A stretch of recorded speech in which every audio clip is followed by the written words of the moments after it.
Hello. मैं Indrajit Narayan Singh, MSc anthropology, LLB, संविधान विशेषज्ञ। मैं इन दिनों संविधान के विभिन्न सिद्धांत और व्यवहार के बारे में बतला रहा हूँ। आप सुने। भारतीय संविधान में संघवाद। आज़ादी से पहले ही राष्ट्रीय आंदोलन के अनेक नेता इस विषय पर सहमत थे कि भारत जैसे विशाल देश पर शासन करने के लिए शक्तियों को प्रांतीय और केंद्रीय सरकार के बीच में बांटना होगा। उन्हें यह भी भान था कि भारतीय समाज में क्षेत्रीय और भाषाई विविधताएं हैं। इन विविधताओं को मान्यता देने की आवश्यकता थी। विभिन्न क्षेत्रों और भाषाभाषी लोगों को सत्ता में सहभागिता करनी थी तथा इस क्षेत्र के लोगों को स्वशासन का अवसर मिलना चाहिए था।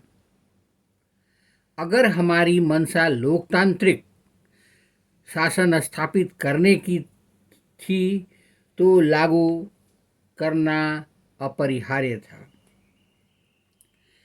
प्रश्न केवल यह था कि क्षेत्रीय सरकारों को कितना अधिकार प्रदान किया जाए। मुस्लिम लीग उस समय मुसलमानों को ज़्यादा प्रतिनिधित्व देने की आंदोलन में अब परिप्रेक्ष्य में विभाजन के पूर्व एक समझौता फॉर्मूले पर चर्चा हुई, जिसके अनुसार क्षेत्रीय सरकारों को ज़्यादा अधिकार देने का प्रस्ताव आया। पर भारत के विभाजन का निर्णय होने पर संविधान सभा ने ऐसी सरकार के गठन का निर्णय लिया जो केंद्र और राज्यों के आपसी सहयोग और एकता तथा राज्यों के लिए अलग अधिकार के सिद्धांत पर आधारित हो। भारतीय संविधान द्वारा अंगीकृत संघीय व्यवस्था का सर्वाधिक महत्वपूर्ण सिद्धांत यह है कि केंद्र और राज्य के बीच में संबंध सहयोग पर आधारित होगा। इस प्रकार विविधता को मान्यता देने के साथ ही संविधान एकता पर बल देता है। मिसाल के तौर पर, क्या आप इस बात से वाकिफ हैं कि भारत के संविधान के अंग्रेजी संस्करण में फेडरेशन शब्द का नहीं बल्कि यूनियन शब्द का प्रयोग किया गया है।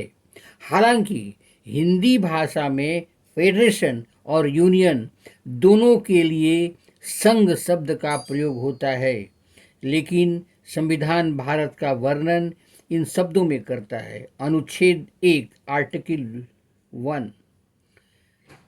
1 के अनुसार भारत अर्थात इंडिया राज्यों का संघ यूनियन होगा। दूसरा, राज्य और उसके राज्य क्षेत्र में होंगे जो पहली अनुसूची में विनिर्दिष्ट है। धन्यवाद। आप मेरे चैनल को लाइक करें, सब्सक्राइब करें, बेल आइकन दबाएं।